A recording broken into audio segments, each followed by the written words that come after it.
Pakistani romantic comedy film hero مانجا یوں تو عید الاضحیٰ پر ریلیز ہوگی۔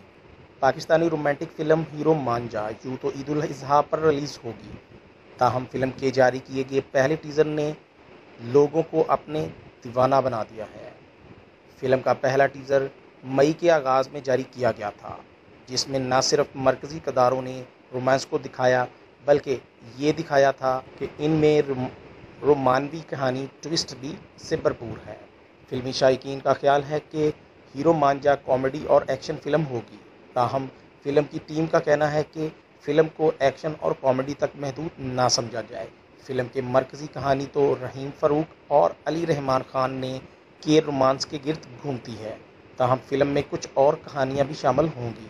فلم کے پروڈیوسر عمران کاظمی نے انکشاف کیا ہے کہ ہیرو مانجا ملک میں غیرت کے نام پر ہونے والے قتل کے واقعات سے متعلق شعور اجاگر کرنے میں مدد کرے گی۔ فلم پروڈیوسر کا کہنا تھا کہ ان کی فلم میں انتہائی ہلکے پھلکے انداز میں غیرت کے نام پر ہونے والے قتل کے واقعات کے مسائل کو اجاگر کیا گیا ہے اور اس حوالے سے فلم ایک اچھا پیغام بھی دے گی۔